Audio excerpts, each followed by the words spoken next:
കൊല്ലം സുധിയുടെ മകൻ കിച്ചു. കിച്ചു കഴിഞ്ഞ ദിവസം യൂട്യൂബിൽ അപ്ലോഡ് ചെയ്ത ഒരു വീഡിയോ, മൈ ലൈഫ് സ്റ്റോറി. കുറേ പേര് ഈ കിച്ചുവിനോട് ലൈഫ് എങ്ങനെ പോണടാ, ലൈഫിൽ എന്തൊക്കെയാടാ ഉണ്ടായെന്നുള്ളതൊന്ന് പറയാൻ പറഞ്ഞിട്ടുണ്ടായിരുന്നു പലപ്പോഴായിട്ട്. കിച്ചു ഇന്നലെയാണ് മൈ ലൈഫ് സ്റ്റോറി എന്ന് പറഞ്ഞുള്ള വീഡിയോ അപ്ലോഡ് ചെയ്തത്. ഞാൻ നോക്കുമ്പോൾ കഴിഞ്ഞ ദിവസം രേണു സുധി ഒരു വീഡിയോ അപ്ലോഡ് ചെയ്തിട്ടുണ്ട്. കോൺട്രവേഴ്സിയൊക്കെ ഒന്ന് കുറഞ്ഞപ്പോൾ സ്വന്തം നാറാൻ വേണ്ടി, നാറിയിട്ടാണെങ്കിലും ഒരു കോണ്ടന്റ് ഉണ്ടായിക്കോട്ടെ എന്ന് വിചാരിച്ചിട്ടാണ് ഹനാൻ പറഞ്ഞ ഗർഭക്കേസും അബോഷനൊക്കെ ആയിട്ട് ഒരു വീഡിയോ അപ്ലോഡ് ചെയ്തിട്ടുണ്ടായിരുന്നു. ബിഗ് ബോസിൻ്റെ സമയത്ത് വന്ന ഒരു കോൺട്രവേഴ്സിയാണത്. അത് ബിഗ് ബോസ് കഴിഞ്ഞതിന് ശേഷം രേണു എന്നെ വേറൊരു ലേഡിയിലൊപ്പം ചാനലിൽ ഇരുന്നതിന് എക്സ്പ്ലനേഷൻ കൊടുത്തിട്ടുണ്ട്, മീഡിയ ചോദിച്ചപ്പോൾ എക്സ്പ്ലനേഷൻ കൊടുത്തിട്ടുണ്ട്, എന്നിട്ട് അതിൻ്റെ പേരിൽ ഏറിപ്പോയിട്ടുണ്ട്. ഇതൊക്കെ കഴിഞ്ഞിട്ട് വീണ്ടും ഹനാൻ്റെ വോയിസ് വേറെ ഏതോ ഒരു പേജിൽ വന്നു എന്നൊക്കെ പറഞ്ഞ് രണ്ടാമതും രേണു സുധി ഇതെടുത്ത് വെച്ചൊരു കോൺട്രവേഴ്സി ആക്കാൻ ശ്രമിക്കുകയായിരുന്നു. അത് കുറച്ചൊക്കെ ആൾക്കാർ ഏറ്റുപിടിച്ചിട്ടും ഉണ്ടായിരുന്നു കേട്ടോ. പക്ഷേ ഇനിയിപ്പോൾ രേണു സുധിക്ക് അങ്ങനത്തെ ഒരു കോൺട്രവേഴ്സി തപ്പിപ്പോകേണ്ട കാര്യമില്ല. കിച്ചു തന്നെ അത്യാവശ്യം ഏറെ കയറുള്ള ഐറ്റങ്ങളും കോൺട്രവേഴ്സിക്കുള്ള സാധനമൊക്കെ ആ വീഡിയോനകത്ത് പറഞ്ഞു വെച്ചിട്ടുണ്ട്. പിന്നെ കൊല്ലം സുധി മരിച്ചൊരു വ്യക്തിയാണ്, എന്നാലും പറയാതെ ഇരുന്നിട്ട് കാര്യമുണ്ട് തോന്നുന്നില്ല. എന്ത് വൃത്തികെട്ട ഒരു അച്ഛനായിരുന്നു എന്നുള്ളത്. സീരിയസ്ലി മാൻ, ഇയാളുടെ പേഴ്സണൽ ലൈഫ് പലരും പറഞ്ഞ് ഞാൻ കേട്ടിട്ടുണ്ട്. ഒരു വീഡിയോനകത്ത് ഞാൻ വെച്ചിട്ടും ഉണ്ടായിരുന്നു. കടം വാങ്ങുക, കള്ളു കുടിക്കുക, സ്ത്രീ വിഷയത്തിൽ മഹാലമ്പ്. മരിക്കുന്ന ആ ഒരു സമയത്താണ് ഇയാളൊന്ന് നന്നായി എന്നുള്ള രീതിയിലുള്ള ഒരു തോന്നിക്കൽ ബാക്കിയുള്ളവർക്ക് തോന്നിച്ചിട്ടെങ്കിലും ഉള്ളത്, അല്ലെങ്കിൽ അയാൾ സ്വയം അങ്ങനെ ജീവിച്ചിട്ടുള്ളത്. അല്ലാത്ത പക്ഷം ദുരന്തറായിരുന്നു ഇയാൾ പേഴ്സണൽ ലൈഫിൽ. അപ്പം ഇങ്ങനത്തെ ഒരു എന്താ പറയുക, ഒരച്ഛൻ മൂന്നമ്മ സെറ്റപ്പിൽ വളർന്ന കിച്ചുവിൻ്റെ ട്രോമ എത്രത്തോളം ഉണ്ടാവും നിങ്ങളൊന്ന് ആലോചിച്ച് നോക്ക്. ഈ പയ്യൻ റിലേറ്റഡ് ആയിട്ടും കുറേ അധികം വിഷയങ്ങൾ ഞാൻ പറഞ്ഞു കേട്ടിട്ടുണ്ടായിരുന്നു. പക്ഷെ പയ്യനാണ്, അവനെക്കുറിച്ച് പറയേണ്ട കാര്യമില്ല, അവൻ്റെ ജീവിതം ജീവിച്ചു പോട്ടെ. അവൻ അനുഭവിച്ച ലൈഫിൻ്റെ പല ഫേസുകളും നമുക്കൊന്നും ഊഹിക്കാൻ പറ്റുന്നതിലും അപ്പുറമാണെന്നുള്ളതൊക്കെ ഞാൻ പേഴ്സണലി മനസ്സിലാക്കിയതുകൊണ്ട് ഞാൻ ആ സാധനങ്ങളൊന്നും എടുത്തു വെച്ച് വീഡിയോ ആക്കിയിട്ടുണ്ടായിരുന്നില്ല. ഈ പയ്യൻ്റെ ലഹരി ഉപയോഗവും അതുകൊണ്ടുണ്ടായ വിഷയങ്ങളും അങ്ങനെ കുറേ സാധനങ്ങളുണ്ടായിരുന്നു. ഇപ്പോൾ കിച്ചു തന്നെ കുറേ കാര്യങ്ങൾ വീഡിയോനകത്ത് തുറന്നു പറയുകയാണ്. അപ്പോൾ നമുക്ക് കിച്ചുവിൻ്റെ വീഡിയോ കണ്ട് കുറച്ച് കാര്യങ്ങൾ സംസാരിക്കാം.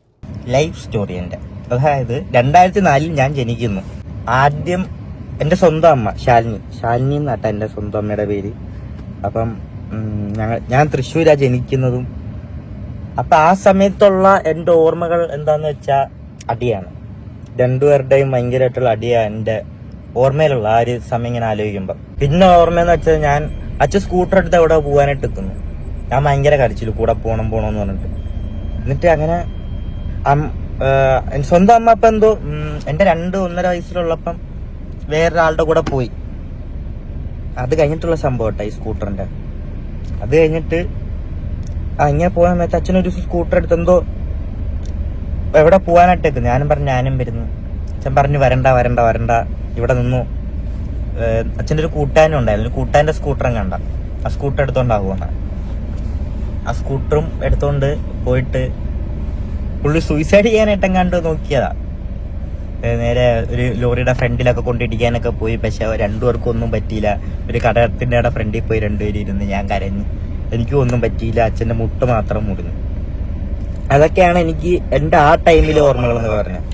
നോർമലി നമ്മുടെയൊക്കെ കുട്ടിക്കാലത്ത് അനുഭവിക്കേണ്ടി വന്ന വിഷയങ്ങളല്ലാത്തത് കൊണ്ടും ഒരു മോസ്റ്റ് മെജോറിറ്റി ആളുകളുടെ ലൈഫിൽ ഇങ്ങനത്തെ ട്രോമകൾ അനുഭവിച്ചിട്ടില്ലാത്തത് കൊണ്ടും ഈ കുട്ടിക്കാലം നമുക്ക് ഇമാജിൻ ചെയ്തെടുക്കാനോ അല്ലെങ്കിൽ അതിൻ്റെ വിഷമം മനസ്സിലാക്കാനോ കുറച്ച് പാടായിരിക്കും, ഇത് കണക്ട് ചെയ്യാൻ കുറച്ച് പാടായിരിക്കും.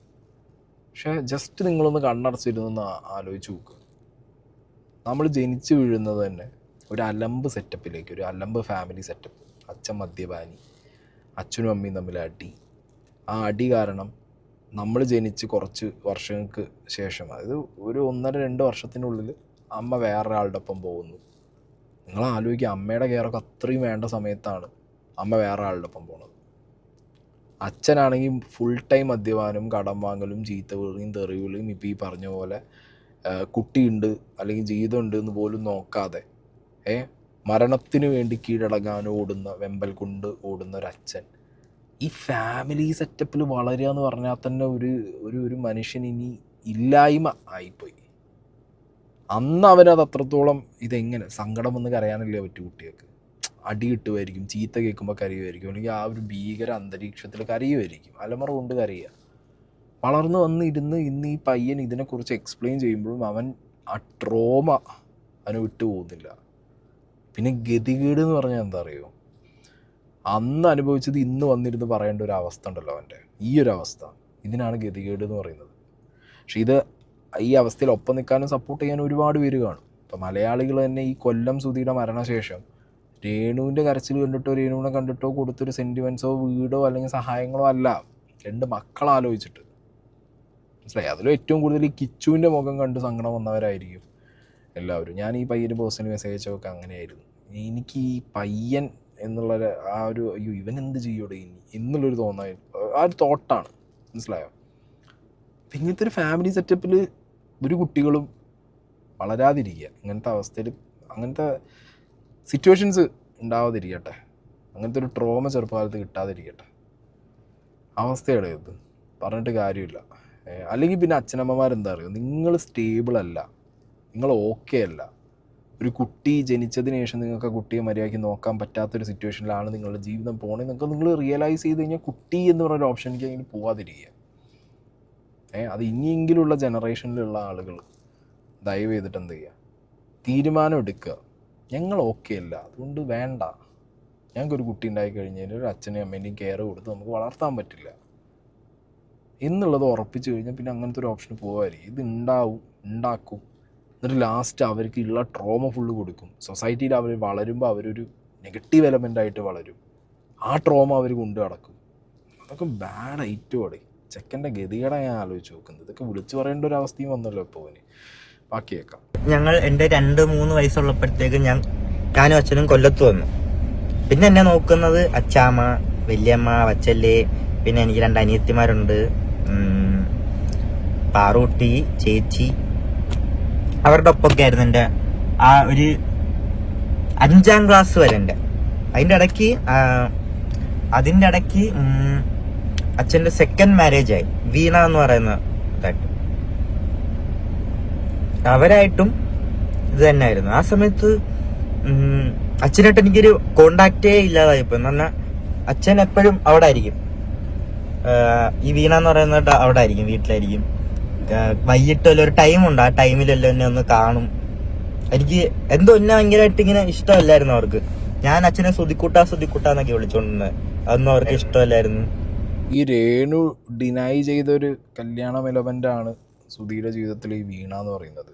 ഈ ചെക്കനിപ്പോൾ വന്നിട്ട് ഇങ്ങനെ പറയുമ്പോൾ അതിൻ്റെ ഒരു ക്ലാരിറ്റി കിട്ടില്ല. ഈ വീണ അതിനിടയിൽ വന്നിട്ട് അവരൊരു ഇൻ്റർവ്യൂ ഒക്കെ കൊടുത്തിട്ടുണ്ടായിരുന്നു. അന്നിപ്പോൾ ഈ പറഞ്ഞ പോലെ രേണു സപ്പോർട്ടേഴ്സ് ഒരുപാട് പേര് ഇറങ്ങിത്തിരിച്ച് വീണയ്ക്കെതിരെ പറയലും അങ്ങനത്തെ വിഷയങ്ങളൊക്കെ നടന്നിട്ടുണ്ട്. പിന്നെ എല്ലാവരും ഈ സ്കീം, സുധിയുടെ മരണശേഷം സുധി എന്ന് പറഞ്ഞ സ്കീം പിടിക്കുന്നത് റീച്ചിന് വേണ്ടി, ആ ഒരു ഫെയിമിന് വേണ്ടി, ലൈം ലൈറ്റിന് വേണ്ടി എന്നുള്ളൊരു സംഗതി ഉള്ളത് കൊണ്ട് തന്നെ പല സംഗതികളും ആ രീതിയിൽ ഓഡിറ്റ് ചെയ്യപ്പെട്ടിട്ടുണ്ട്. പക്ഷേ ഈ ചെക്കൻ്റെ കേസിലേക്ക് വരുമ്പോൾ നിങ്ങളൊന്ന് ആലോചിക്കുക. ഞാൻ പറഞ്ഞല്ലോ, ഇതിൽ ഓക്കെ സുധി മരിച്ച ഒരാളെക്കുറിച്ച് പറയുന്നത് മോശമാണെന്ന് അറിഞ്ഞാലും ഞാൻ പറയാലോ, ഇങ്ങനത്തെ ഒരു തന്ത ഉള്ള കാര്യം പറയാലോ. ഞാനിതിനു മുമ്പ് ഷാലു പയ്യാടിൻ്റെ ഒരു വോയിസ് വെച്ചൊരു വീഡിയോ ചെയ്തിട്ടുണ്ടായിരുന്നു. അതിനകത്ത് തന്നെ വളരെ ക്ലിയറായിട്ട് പറഞ്ഞിട്ടുണ്ടായിരുന്നു, ഈ കൊല്ലം സുധി മരണശേഷമാണ് പുണ്യാളനായത്. മരിക്കുന്നതിന് മുമ്പുണ്ടായിരുന്നതായിട്ടുള്ള ജീവിതം എന്ന് പറഞ്ഞു കഴിഞ്ഞാണ്ടല്ലോ, ദുരന്തർക്കാ ബാപ്പെന്ന് കുറഞ്ഞു പോകും. അതിലും അവസ്ഥയായിരുന്നു ദുരന്തം എന്ന് പറഞ്ഞാൽ അടപടല ദുരന്തം. അങ്ങനത്തെ ഒരു ലൈഫായിരുന്നു ഈ ചെങ്ങായി നയിച്ചിട്ടുണ്ടായിരുന്നത്. അതിൽ തന്നെ കള്ളും പെണ്ണും പൈസ കടം വാങ്ങലുമായിട്ട് അങ്ങനത്തെ ഒരു കുത്തഴിഞ്ഞ ജീവിതം. ഇപ്പോൾ ഈ പയ്യൻ്റെ ഗതികേട് നിങ്ങൾ ആലോചിക്കുക. ഒരച്ഛൻ, 3 അമ്മ, അതിൽ ആദ്യത്തെ സ്വന്തം അമ്മയെ കണ്ട ഓർമ്മ പോലും പയ്യനില്ല. അടുത്ത അച്ഛൻ കല്യാണം കഴിച്ച ഒരു വ്യക്തി ഇവനെ കംപ്ലീറ്റ്ലി റിജക്റ്റ് ചെയ്യുന്നു. ഇങ്ങനത്തെ ഒരു ഗതികേട് സെറ്റപ്പിൽ വളർന്ന പയ്യൻ, ഞാൻ ഇന്നലെ ഈ പയ്യൻ്റെ വീഡിയോ കണ്ടപ്പോൾ ഇവൻ ലഹരിയെക്കുറിച്ചൊക്കെ പറയുന്നുണ്ട്, ഇവൻ്റെ ഉപയോഗത്തിനെ കുറിച്ചൊക്കെ. ഞാൻ ആലോചിച്ച് പോയി, എങ്ങനെ ഇവൻ ലഹരിയൊക്കെ ഉപയോഗിക്കാതിരിക്കും? നോർമൽ ജീവിതമല്ലല്ലോ ഒരു കുട്ടിക്ക് കിട്ടുന്നത്. ഒറ്റപ്പെടുത്തൽ, സങ്കടം, ട്രോമ, പിന്നെ ഈ അച്ഛനില്ലാതാവുന്നത്. എന്തൊക്കെ പറഞ്ഞാലും എൻഡ് ഓഫ് ദ ഡേ അച്ഛൻ എന്ന് പറയുന്നത് അച്ഛനാണ്. ആ അച്ഛൻ നമുക്ക് തരുന്ന ഒരു തരം മെൻ്റൽ സപ്പോർട്ടുണ്ട്. അയാൾ ഒന്നും ചെയ്തില്ലെങ്കിലും അച്ഛൻ നമ്മൾ അച്ഛാന്ന് വിളിക്കുമ്പോൾ കിട്ടുന്ന ഒരു മെൻ്റൽ സപ്പോർട്ടുണ്ട്. നമുക്കൊരു സ്ട്രെങ്ത്താണ് ഈ അച്ഛന്മാരെന്ന് പറയുന്നത്. അമ്മ പോലെ തന്നെയാണ് പ്രത്യേകിച്ച് ആൺകുട്ടികൾക്ക് അച്ഛൻ എന്ന് പറയുന്നത് ഒരു തരം സ്ട്രെങ്ത്താണ്. അത് ഈ പയ്യൻ ഭയങ്കരമായിട്ട് കൊണ്ടു നടന്നിരുന്നു. പെട്ടെന്ന് ആ അച്ഛനോട് ഇല്ലാതായി ഒരു ദിവസം. അങ്ങനത്തെ ഒരു ഗതികേടിൽ വളർന്നൊരു പയ്യൻ, ഇത്രയും റിജക്ഷൻ കിട്ടി, ഇത്രയും ഒറ്റപ്പെടലിലൂടെ വളർന്നൊരു പയ്യൻ വഴി തെറ്റിയില്ലെങ്കിൽ ഒന്നും പറയാനില്ലടയോ. അത് എല്ലാം ഫെയിലായിപ്പോയി. അച്ഛൻ വീട്ടുകാരും ഫെയിലായിപ്പോയി, അമ്മ വീട്ടുകാരും ഫെയിലായിപ്പോയി, സുഹൃത്തുക്കളും ഇല്ല, കംപ്ലീറ്റ്ലി അങ്ങോട്ട് ഇല്ലാതാവുന്നൊരവസ്ഥ. 5ാം ക്ലാസ്സിൽ വെക്കേഷൻ ആ ടൈമിൽ ഞങ്ങൾ എറണാകുളത്ത് നിൽക്കുക, ഷൂട്ട് കാര്യങ്ങളൊക്കെ ആയിട്ട്. ഇങ്ങനെ എറണാകുളത്ത് നിൽക്കുന്നു, കുറേ നാൾ എറണാകുളത്ത് തന്നെ ഇങ്ങനെ നിൽക്കുക. അപ്പോഴത്തേക്കും ഒരു ദിവസം ഒരു വീഡിയോ കോളിൽ ഇപ്പം കാണുന്ന അമ്മയില്ലേ, രേണുസുതി, രേണുസുതി ആദ്യം അമ്മേനെ വീഡിയോ കോളിൽ കാണുന്ന ആ ടൈമിൽ ഭയങ്കരമായിട്ട് കമ്പനിയായി അമ്മയായിട്ട്. ഇപ്പം കാണുന്ന അമ്മ രേണുസുതി, അതിൽ തന്നെ ഉണ്ട് എല്ലാം അതിനകത്തുണ്ട്. സ്വന്തം അമ്മ എന്ന് പറഞ്ഞപ്പോൾ ആ പയ്യനൊരു ഇമോഷൻ ഫീൽ ചെയ്തിരുന്നു. വീണയുടെ കാര്യം പറഞ്ഞപ്പോൾ അതില്ല, അത് ഇഗ്നോർ മോഡാണ്. ഇത് രേണുസുതി ഇപ്പം കാണുന്ന അമ്മ എന്ന് പറയുമ്പോൾ ഒരു പുച്ഛം, ഒരു കളിയാക്കൽ, ഒരു പരിഹാസം, അതൊക്കെയാണ് അവൻ്റെ മുഖത്തും അവൻ്റെ സംസാരത്തിലും എനിക്ക് പേഴ്സണലി ഫീൽ ആയത്. എഗെയിൻ ഞാൻ പറഞ്ഞു, കൊല്ലം സുധിയുടെ കുറേ ബന്ധങ്ങൾ, കൊല്ലം സുധിയുടെ വഴിവിട്ട ജീവിതം. അപ്പോൾ രേണുസുധീനെ ആദ്യമായിട്ട് കാണുന്ന ഒരു വീഡിയോ കോളിലാന്ന് പറയുന്നു ഈ പയ്യൻ, കമ്പനിയായി എന്ന് പറയുന്നു. ഓബ്വിയസ്ലി കല്യാണം കഴിഞ്ഞ ഒരു കുട്ടിയുണ്ട് എന്ന് അറിയുന്ന രേണു മകനായിട്ട് കമ്പനി ആവാതിരിക്കുന്നില്ല. ലേറ്റർ ഓൺ ഇപ്പോഴും നമുക്ക് നോക്കിക്കഴിഞ്ഞാൽ പല മീഡിയാസിനോടും രേണു പറയുന്നത്, അയ്യോ കിച്ചു ഞാനും ഭയങ്കര കമ്പനിയാണ്, കിച്ചു എന്നെ എപ്പോഴും വിളിക്കാറുണ്ട്, എല്ലാം ചെയ്യാറുണ്ട്. അങ്ങനെ വിളിച്ച് ചെയ്യുന്ന ഒരാൾ ഈ രീതിയിൽ രേണുസുധിയെ ഇൻട്രൊഡ്യൂസ് ചെയ്യില്ല. സ്വന്തം ലൈഫ് സ്റ്റോറി പറയുമ്പോൾ രേണുസുധി ഇപ്പം കാണുന്ന അമ്മ അതൊന്നും ഇൻട്രൊഡ്യൂസ് ചെയ്യില്ല. അപ്പം അവിടെ തന്നെ എന്തൊക്കെയോ ഫ്രിക്ഷൻസ് ഉണ്ട്. ഈ പയ്യൻ അച്ഛൻ കല്യാണം കഴിച്ചു പോയി, ഇനിയിപ്പോൾ അത് അമ്മയായിട്ട് ഇരിക്കുന്നുണ്ട്, അത്രയൊക്കെ തന്നെ ഉള്ളൂ ഇവന്. അതിനപ്പുറം ഒന്നും ഇല്ല എന്നുള്ളത് ആ സംസാരത്തിൽ നിന്ന് കിട്ടിയിട്ടുണ്ട്. ഇത് കിടന്നിട്ടുണ്ട്, വീണയും അച്ഛനും തമ്മിൽ ഡിവോഴ്സ് കാര്യങ്ങളെല്ലാം ആയി. ഇങ്ങനെ പൈസ കൊടുക്കണം അങ്ങനത്തെ രീതിയിൽ ഉള്ള രീതിയിൽ പൈസയൊക്കെ കൊടുത്ത് ഡിവോഴ്സായി. അത് കഴിഞ്ഞിട്ടാണ് അമ്മേനെ കെട്ടുന്നതും കേട്ടോ ഇപ്പോഴത്തെ. അങ്ങനെ കൊല്ലത്തൊക്കെ സംസാരിച്ച് എല്ലാം റെഡിയായി. ഞാനും അച്ഛനും അമ്മയും എല്ലാവരും കൊല്ലത്ത് നിൽക്കുന്നു. അതിൻ്റെ ഇടയ്ക്ക് കൊല്ലത്ത് വെച്ചിട്ട് ചെറിയൊരു വഴക്കായി. ഞങ്ങൾ കോട്ടയം പോകുന്നു.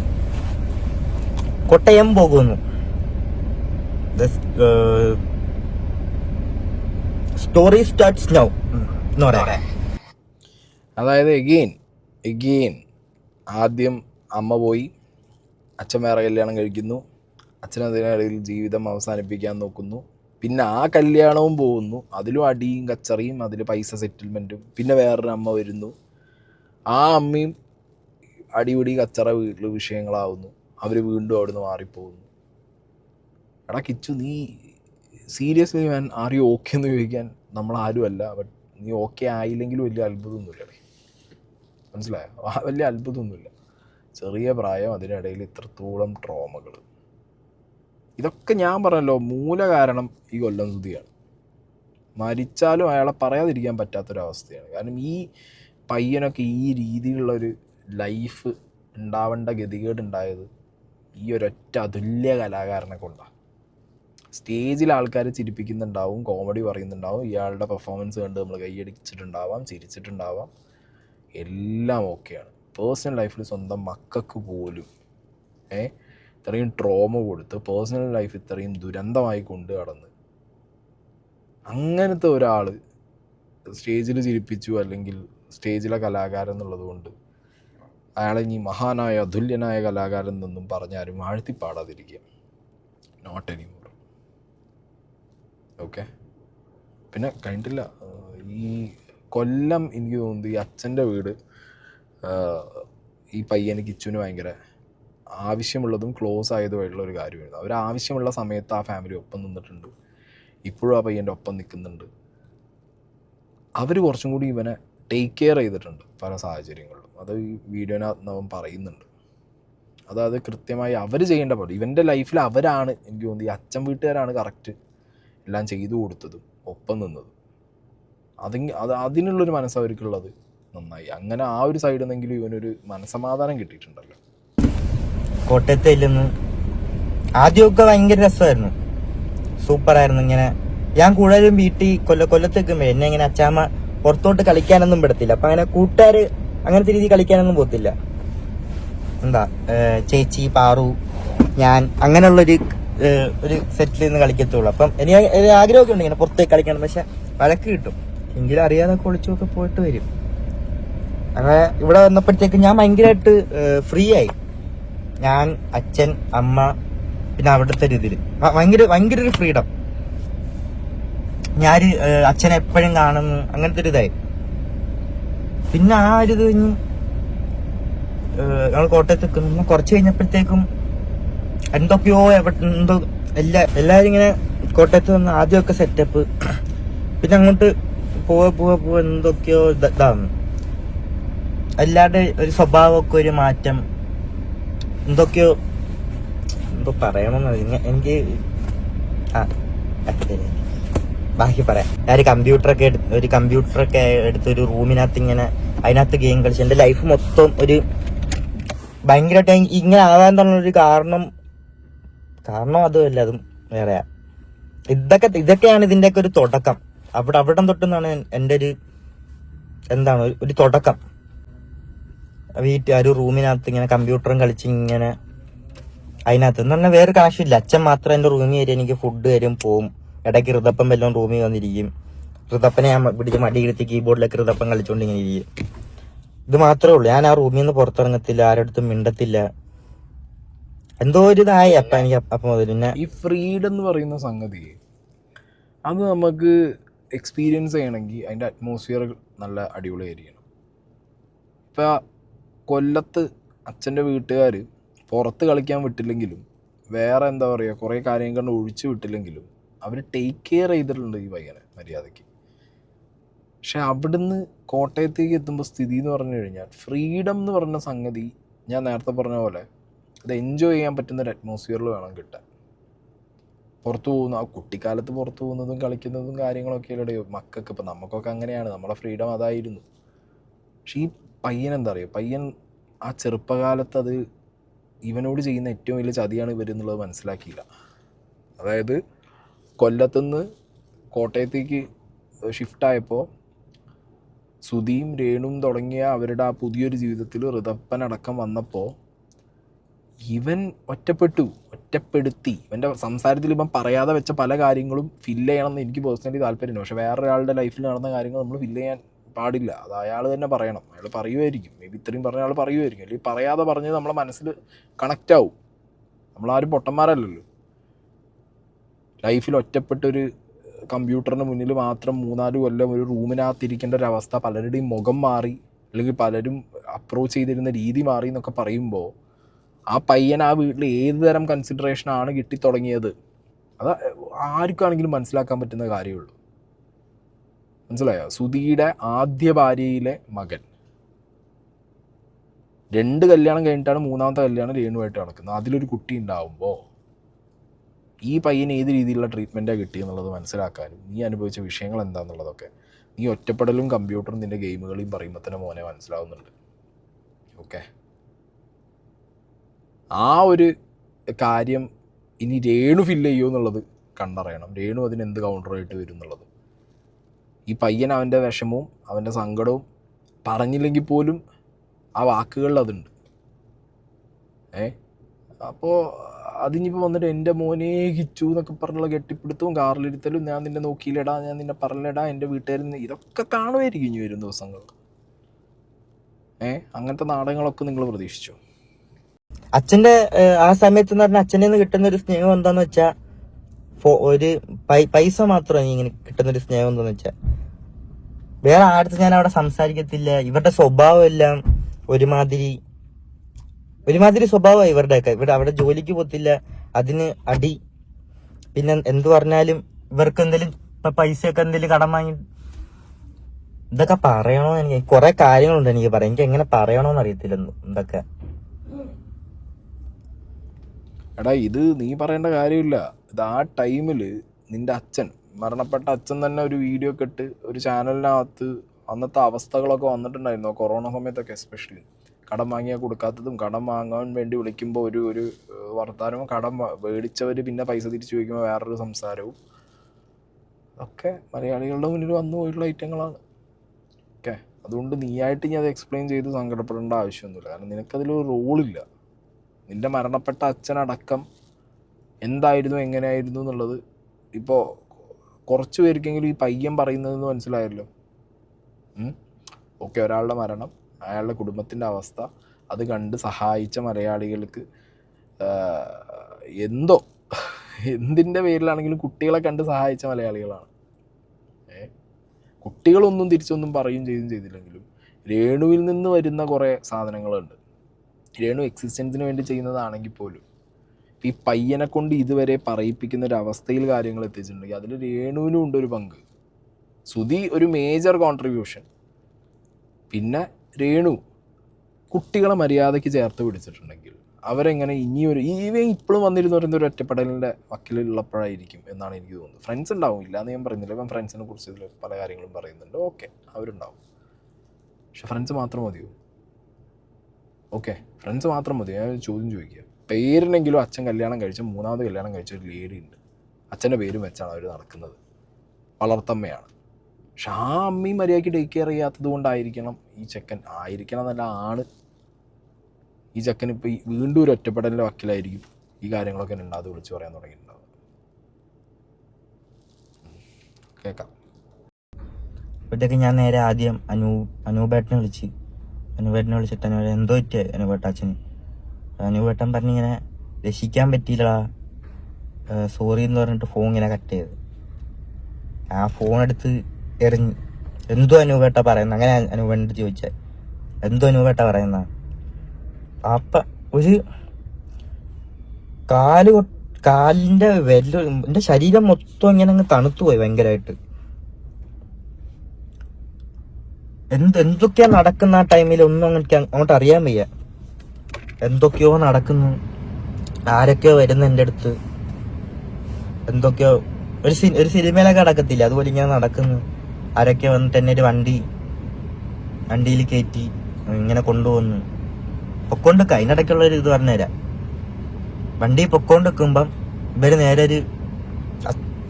എനിക്കപ്പോഴും എൻ്റെ മനസ്സിലെ വിചാരം എന്ന് വെച്ചാൽ രൂപേട്ടൻ വല്ല പ്രാങ്ക് വല്ലതും ആണോ, അത് എനിക്കങ്ങോട്ട് ഒരു അക്സെപ്റ്റ് ചെയ്യാൻ പറ്റുന്നില്ല. എനിക്ക് അവിടെ ചെന്നാലേ എനിക്ക് ഇനി ഒരു സമാധാനം കിട്ടത്തുള്ളൂ. എനിക്ക് ചെല്ലണം. അപ്പോഴത്തേക്കും കാറിങ്ങനെ പൊക്കോണ്ട് നിൽക്കുന്നിടത്ത് ഇവര് അടിച്ചുപൊളിയാ പോകുന്ന വഴിക്ക്. ഒരു 5 സ്റ്റാർ ഹോട്ടലിൽ ഞാൻ ഇങ്ങനെ ഇരിക്കുക, എന്തോ ചെയ്യണമെന്ന് അറിയത്തില്ല. എനിക്ക് എൻ്റെ മനസ്സിലെ വരുന്നതെന്ന് വെച്ച് കഴിഞ്ഞാൽ ഞാൻ അങ്ങോട്ട് എന്തോ ചെയ്യും. ഋതപ്പനെ ഞാൻ എങ്ങനെ നോക്കും. എനിക്ക് ആ ഇതൊക്കെ ഭ്രാന്തടിച്ച് ഇങ്ങനെ എന്തോ ചെയ്യണമെന്ന് അറിയത്തില്ല. സ്റ്റക്കായി ലൈഫ് ഇങ്ങനെ നിൽക്കുക. എന്തോ അങ്ങോട്ട് എങ്ങനെ ഒന്നും അറിയത്തില്ല. ഇങ്ങനെ നിൽക്കുക. ഇവര് 5 സ്റ്റാർ ഹോട്ടലിൽ കയറി ഫുഡ് കഴിക്കുന്നുണ്ട്. തുപ്പലിറക്കാൻ പറ്റുന്നില്ല എനിക്ക്. ഒന്നും മിണ്ടാതെ എനിക്ക് അന്നോട്ട് തുടങ്ങിയത് എനിക്കൊന്നും റെസ്പോൺസ് ചെയ്യാൻ പറ്റുന്നില്ല. എനിക്ക് ഒന്നിനോടൊന്നും ഭയങ്കരമായിട്ട് ഒറ്റയ്ക്ക് ഇങ്ങനെ എന്തോ ആയിപ്പോയി. ഞാൻ ഹോട്ടലിൽ കയറുന്നു, ഫുഡ് കഴിക്കുന്നു, വീണ്ടും പോകുന്നു. ആശുപത്രി എത്തുന്നവരെ ചിന്തിക്കും ഇതൊക്കെ ഒരു പ്രാങ്ക് എന്നായിരിക്കണേ, അങ്ങനെ എന്തെങ്കിലുമൊക്കെ ആയിരിക്കണേ. പക്ഷെ പോകുന്ന വഴിക്ക് ഒരു ന്യൂസ് ഇട്ടേക്കുക, ന്യൂസിനകത്ത് കണ്ട്. പക്ഷെ എനിക്ക് അപ്പോഴും എനിക്ക് അങ്ങോട്ട് അക്സെപ്റ്റ് ചെയ്യാൻ പറ്റുന്നില്ല. എന്തോ നേരെ ചെന്ന് ആദ്യ അച്ഛനെ അവിടെ പോയി കണ്ട്. സുധിയുടെ മരണ ദിവസം മരണം സംഭവിച്ചത് വീട്ടിൽ അറിഞ്ഞു കഴിഞ്ഞതിന് ശേഷം ഉള്ള കാര്യങ്ങൾ പലതും രേണു പറഞ്ഞ് നമുക്കറിയാം. മരണത്തിൻ്റെ തലേന്നും മരണം സംഭവിച്ചിട്ടും അത് കഴിഞ്ഞിട്ടൊക്കെ ഉള്ളത് രേണുവിൻ്റെ വേർഷൻ കേട്ടിട്ടുണ്ട്. പയ്യൻ അനുഭവിച്ച വിഷയങ്ങൾ ആദ്യം കേൾക്കണമല്ലോ. ഈ പയ്യനെ കൊണ്ടുപോയത് ഏത് പരനാറി ചെറ്റ തെണ്ടി പെറുക്കികളാണെന്നുണ്ടെങ്കിലും സ്വന്തം അച്ഛൻ മരിച്ച ഒരു മകനെ കാറിലെടുത്ത് കൊണ്ടുപോകുമ്പോൾ 5 സ്റ്റാർ ഹോട്ടലൊക്കെ കയറുക എന്ന് പറഞ്ഞു കഴിഞ്ഞാൽ പല തന്തയ്ക്ക് പറക്കാൻ പറ്റില്ലല്ലോ. തന്തയില്ലായ്മ എന്ന് പറയേണ്ടി വരും. അങ്ങനെയും പറയാൻ പറ്റില്ല. എന്നാൽ അങ്ങനത്തെയൊക്കെ പറയേണ്ട ആളുകൾ കുറച്ച് പള്ളിക്കാരും പിന്നെ സുധിയുടെ അളിയൻ അളിയൻ മീൻസ് ആ ടൈമിൽ ഇവൻ അളിയൻ എന്ന് പറയണമെങ്കിൽ രേണുവിൻ്റെ ചേച്ചിയുടെ ഹസ്ബൻഡ് ആയിരിക്കണം. ഇവരുമാണ് ഈ പന്നത്തരം കാണിച്ചതെന്നുള്ളതാണ് ലേറ്റർ ഓൺ ഈ വീഡിയോ കാണുമ്പോൾ നമുക്ക് മനസ്സിലാവുന്നത്. അപ്പോൾ കുറച്ചെങ്കിലും ഒരു ബോധവും ബുദ്ധിയും വേണ്ടേ? ചെറിയൊരു പയ്യൻ അച്ഛൻ മരിച്ചിട്ട് ആ ഷോക്ക് എത്രത്തോളം ഉണ്ടാവും എന്നുള്ളത് മനസ്സിലാക്കിയെങ്കിലും വേണ്ടേ? ഫുഡടി, വെള്ളമടി, അതിനിടയിൽ പയ്യൻ ഇരിക്കുമ്പോൾ തന്നെ പയ്യൻ്റെ അച്ഛൻ്റെ മരണവാർത്ത വീഡിയോയിൽ ന്യൂസായിട്ട് കാണുന്ന ആ ചെറ്റത്തരൊക്കെ കാണിച്ചവന്മാരുടെ ഒരു പറയുന്നില്ല. അതും ഇവൻ അനുഭവിക്കേണ്ട അവസ്ഥ കഴിഞ്ഞിട്ടില്ല. ഇനി മരണശേഷം ഇനി ഉണ്ടായിട്ടുണ്ട് കുറേ കാര്യങ്ങൾ. അങ്ങനെ നിൽക്കാൻ നേരത്തെ അനുവേട്ടം വന്നിട്ടുണ്ടാ അങ്ങോട്ടുള്ള കാര്യങ്ങളെല്ലാം നോക്കിക്കോളാം, ഇതിന്റെ പരിപാടികളെല്ലാം നോക്കിക്കോളാം, എന്താന്ന് വെച്ചാൽ അവർ ചെയ്യാൻ പറഞ്ഞു. അങ്ങനെ അവരതൊക്കെ ചെയ്യുന്നു. ഇതിന്റെ ഇടയ്ക്കാണെങ്കിൽ കൊല്ലത്ത് ബോഡി കൊല്ലത്ത് കൊണ്ടുപോകണം എന്ന് പറഞ്ഞിട്ട് അങ്ങനെ ഒരു പ്രശ്നം നടക്കുന്നു. അതിന്റെ ഇടയ്ക്ക് ഈ വണ്ടി ഇരിക്കുന്നവരാണെങ്കിൽ കൊല്ലത്ത് കൊണ്ടുപോകാനായിട്ട് സമ്മതിക്കുന്നു. പള്ളിക്കാരൊ എന്റെ കൂടെ ഇരിക്കുന്ന മൊത്തം കുറെ പള്ളിക്കാരും അളിയനും പോവാ. ഇവരാണ് എൻ്റെ ഫോണൊക്കെ വാങ്ങി വെക്കുന്നു, പറഞ്ഞാൽ മതി പറ്റത്തില്ല അങ്ങനെ ഇങ്ങനെ. എന്നിട്ട് ഞാൻ എറണാകുളത്ത് ചെന്നപ്പോഴത്തേക്ക് അനുപ എൻ്റെ അടുത്ത് ഇങ്ങനെ കാര്യം പറഞ്ഞ് എനിക്ക് കൊല്ലത്തുകൊണ്ട് കാണിക്കണം. ഞാൻ ആ സ്റ്റാൻഡിൽ നിന്നിട്ട് രാത്രി കൊല്ലത്തുകൊണ്ടൊക്കെ കാണിച്ച് തിരിച്ചു വന്ന്. ഈ കൊല്ലം സുധിയുടെ മരണശേഷം ഈ പള്ളിക്കാരും പള്ളിയിൽ അടക്കിയതിൻ്റെ വിഷയങ്ങളും അങ്ങനെ കുറേ കാര്യങ്ങൾ എയറിലായിട്ടുള്ള വിഷയങ്ങൾ ഉണ്ടായിരുന്നു കേട്ടോ. എഗെയിൻ ഞാൻ പറയുന്നു, ഇവിടെ ഈ പയ്യൻ്റെ അനുഭവങ്ങൾ, ഇവൻ അനുഭവിച്ച കാര്യങ്ങൾ, ഈ ഒരു ലെവൽ ഓഫ് ട്രോമ കിട്ടിയ ഒരാൾ, ഇപ്പോൾ ഈ പയ്യൻ, ഞാൻ ആ ലഹരിയുടെ ഭാഗങ്ങളൊന്നും അധികം എടുത്ത് വെച്ചിട്ടില്ല ഈ പയ്യൻ പറയുന്നത്. അങ്ങനത്തെ കേസും അങ്ങനത്തെ വിഷയങ്ങളൊക്കെ ഇവൻ്റെ പേരിൽ പറഞ്ഞ് കേട്ടതൊക്കെ ഒരു ത്രട്ടനിങ് രീതിയിലൊക്കെ വീഡിയോ ആക്കി ചെയ്തവരുണ്ട്, അല്ലെങ്കിൽ അങ്ങനത്തെ വീഡിയോ വന്നിട്ടുണ്ട്. പലരും എന്നോട് പേഴ്സണലി ഷെയർ ചെയ്തപ്പോൾ ഞാൻ ഇടാതിരുന്നതൊക്കെ നമുക്ക് ഈ പയ്യൻ്റെ ഒരു അവസ്ഥ മനസ്സിലാവുമല്ലോ. പയ്യനോട് പറയാനുള്ളത്, കിച്ചുവിനോട് പറയാനുള്ളത്, നീ അനുഭവിച്ച കാര്യങ്ങളൊന്നും ചെറുതല്ല. ഇതുകൊണ്ട് നീ ലഹരിയുടെ വഴിക്ക് പോവാതിരിക്കുക. ഓക്കെ, ഉപയോഗം നിർത്തിയിട്ടുണ്ടെന്നുണ്ടെങ്കിൽ ഏറ്റവും നല്ലത് അതങ്ങനെ തന്നെ മെയിൻറ്റെയിൻ ചെയ്യുക. ഇല്ലെങ്കിൽ എന്താ അറിയോ, ഇപ്പം നീ വന്നിരുന്ന് ഈ കാറിനകത്ത് നീ അനുഭവിച്ച കാര്യങ്ങൾ പറയുന്നു, അത് ഒരു എന്താ പറയുക, വലിയൊരു പങ്ക് നിൻ്റെ അച്ഛനാണ്. നാളെ നീയും ഒരു കുട്ടിയുടെ അച്ഛനാവുമ്പോൾ ഇങ്ങനത്തെയൊക്കെ സാധനങ്ങളുടെ ഈ ഉപയോഗവും പ്രശ്നങ്ങളൊക്കെ കാരണം നിൻ്റെ ജീവിതം ചിലപ്പോൾ താളം തെറ്റാം. നീ അങ്ങനെ തെറ്റി പോകാൻ പാടില്ല. കാരണം നീ എങ്ങനെ താളം തെറ്റിയ ഒരാളുടെ ജീവിതത്തിൽ മകനായി ജനിച്ചു എന്നുള്ളത് എക്സ്പീരിയൻസ് ചെയ്ത ഒരാളാണ്. അതുകൊണ്ട് നീ നന്നായി വളരണം, നന്നായി ജീവിക്കണം. ട്രോമാസ് വിൽ ബി ദെയർ, അതൊക്കെ ഉണ്ടാവും. അതിപ്പോൾ ഈ പറഞ്ഞ പോലെ വീഡിയോയിൽ പറയുക എന്നുള്ളത് നിൻ്റെ ഗതികേടാണ്. അത് പറഞ്ഞ് തീർക്കുക. ഓക്കെ, അതിന് സപ്പോർട്ട് ചെയ്യേണ്ടവരും ഒപ്പം നിൽക്കേണ്ടവരൊക്കെ കാണും. ലഹരിയുടെ വഴിയിൽ പോവാതിരിക്കുക. പിന്നെ നിന്നോട് കാണിച്ചിട്ടുള്ള കൊള്ളരായ്മയ്ക്ക് ഈ പറഞ്ഞ പോലെ വള്ളിക്കാരാണെങ്കിലും അളിയനാണെങ്കിലും ആരാണെന്നുണ്ടെങ്കിലും മരണം വിറ്റ് അതിനകത്ത് നിന്ന് എന്തെങ്കിലും ഉണ്ടാക്കാൻ നോക്കിയിട്ടുണ്ടെന്നുണ്ടെങ്കിൽ കർമ്മ എന്ന് പറഞ്ഞ സാധനം തിരിച്ചു കിട്ടിക്കോളും. ഇതെല്ലാം പരിപാടിയെല്ലാം സംഭവം എല്ലാം കഴിഞ്ഞു. അപ്പോഴത്തേക്ക് ഈ പള്ളിക്കാരും ഈ പപ്പ, അമ്മയുടെ അച്ഛൻ കൂടെ ഒരു ബില്ല് റെഡി ആയിക്കൊണ്ട് എൻ്റെ കൊണ്ട് തന്നു.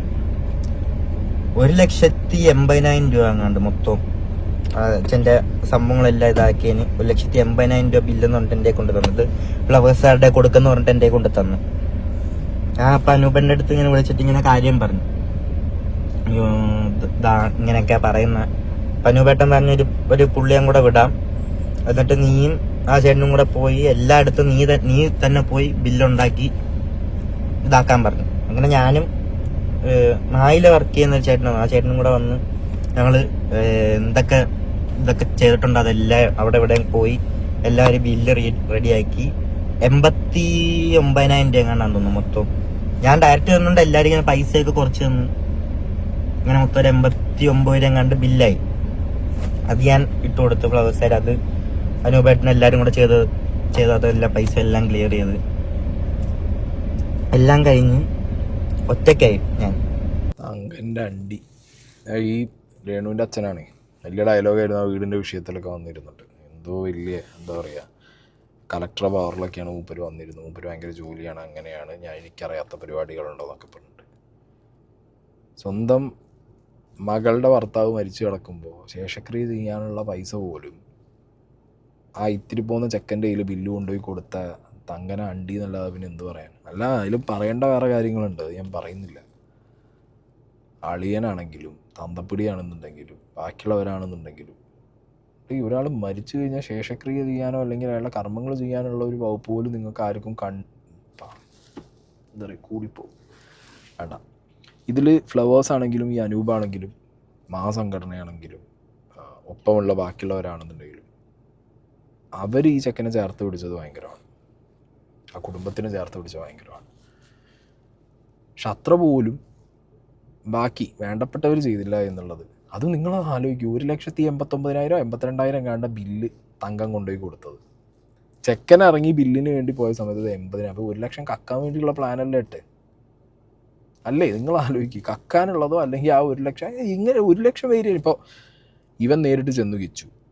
എന്നാലും കുറച്ച് കൊടുക്കുന്നതിനൊരു പരിധിയില്ലേ? 1 ലക്ഷം രൂപയ്ക്ക് കുറയൂ. അത് ഒരു സ്ഥലത്തു നിന്നല്ല കേട്ടോ, പല സ്ഥലങ്ങളിൽ നിന്നുള്ള ബില്ലാണ് ഈ 1.80 എന്നുള്ളതാണ് എനിക്ക് മനസ്സിലായത്. അത് 89 ആവുന്നു, അതായത് 1 ലക്ഷം രൂപയുടെ വേരിയേഷൻ വരുന്നു. അതൊന്നും അടിച്ചു മാറ്റാനാണ്. അതാ ഞാൻ പറഞ്ഞു, ഇവർ കുട്ടുംപട്ടക്കം സീനാണ്. എൻ്റെ ഒരു പാസ്റ്റ് ആ സമയത്ത് അങ്ങനെ ആയിപ്പോ എനിക്ക് എൻ്റെ ഒരു ലൈഫ് ഇതാക്കിയ മനസ്സിലാവും. ചിന്തിച്ച എനിക്ക് പിന്നെ അങ്ങോട്ട് ഇതിന്റെ ഒരു വിഷമങ്ങൾ പറയാൻ എനിക്ക് ആരും ഇല്ല, ഒന്നിനും ഇല്ല. മനസ്സിലായ? അതുകൊണ്ട് എനിക്കൊരു എന്തോ പറയണ്ടേന്ന് അറിയത്തില്ല.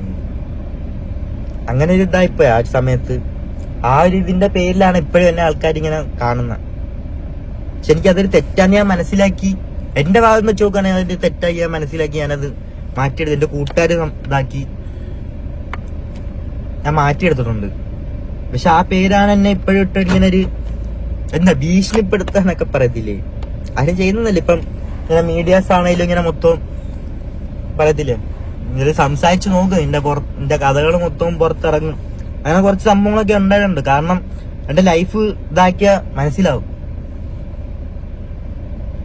ഭയങ്കര ഒറ്റപ്പെട്ട് ഇങ്ങനെ ഇതായിപ്പോയി സമയത്ത് കാട്ടിക്കൂട്ടിയതൊക്കെ ആയിരുന്നു.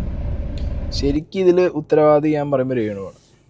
കാരണം രേണു മീഡിയൻ്റെ മുന്നിൽ മക്കളെ നോക്കാൻ വേണ്ടി, എനിക്ക് ജീവിക്കാൻ വേണ്ടി, എൻ്റെ കുടുംബത്തിന് വേണ്ടി ഞാൻ ചെയ്യുന്നു, ഞാൻ കാണിക്കും, ഞാൻ ചെയ്യും, ഇങ്ങനത്തെ ഒരു അയൺ ലേഡി ഇമേജ് സ്വയം ക്രിയേറ്റ് ചെയ്തെടുത്ത് എല്ലാം ചെയ്യാനുള്ള ഒരു തൻ്റെ ഇടത്തിലേക്ക് ഞാൻ മാറി എന്ന് പറഞ്ഞ് ഇത് എന്തിനെന്ന് ചോദിക്കുമ്പോൾ എൻ്റെ മക്കൾക്ക് വേണ്ടിയിട്ട്, ആർക്ക്, കിച്ചുവിനും ഋതപ്പനും വേണ്ടിയിട്ട് എന്ന് പറഞ്ഞ ഈ രേണു സുധിയോടൊരു ചോദ്യം.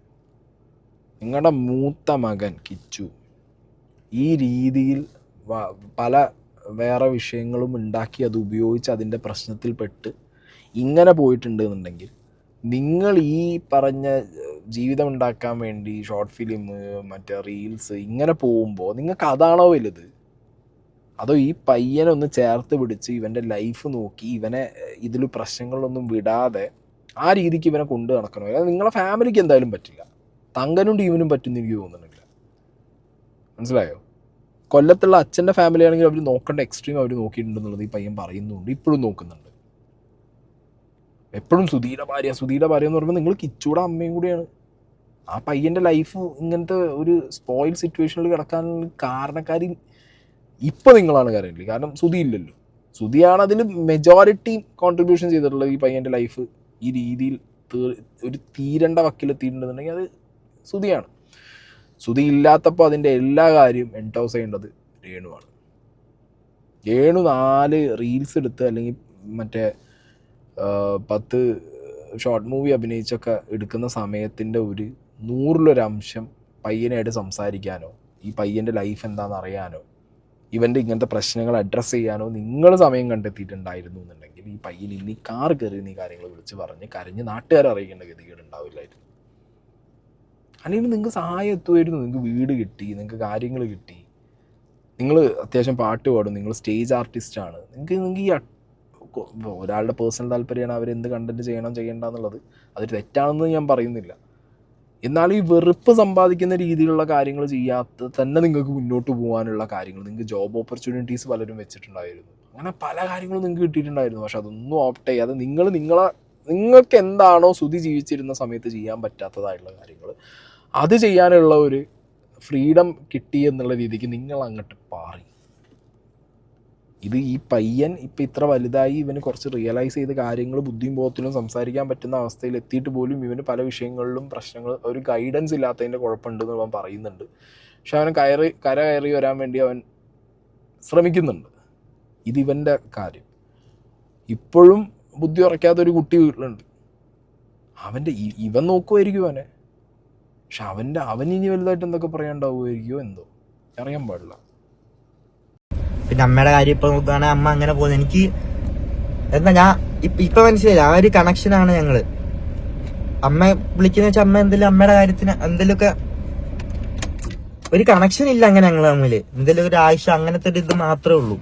എനിക്ക് തോന്നുന്നുണ്ട് ഞാൻ മൊത്തം പറഞ്ഞിട്ടില്ല, ഒരു 20% എന്നെ കൊണ്ട് പറയാൻ പറ്റിയിട്ടുള്ളൂ. ഒന്ന് മനസ്സിലാക്കിയെടുക്കട്ടെ എന്നെ കൊണ്ട് പറ്റാത്ത ഈ ഒരു അറിയത്തില്ല. അപ്പം താങ്ക് യു ഗൈസ്. ഇപ്പം കാണാം നമുക്ക് വീണ്ടും. ഇപ്പോൾ മനസ്സിലായല്ലോ. എൻ്റെ കിച്ചുമോൻ എന്നെ വിളിക്കാറുണ്ട്. എൻ്റെ കിച്ചുമോനെ ഞാൻ അപ്പോൾ പൈസ അയച്ചു കൊടുക്കും. ആവശ്യത്തിന് വിളിക്കും, പൈസ അയച്ചു കൊടുക്കും. അത് മാത്രം നടക്കാറുണ്ട്. അതല്ലല്ലോ ഒരു കുട്ടിക്ക് വേണ്ടത്, ഒരമ്മ ചെയ്തു കൊടുക്കേണ്ടത്.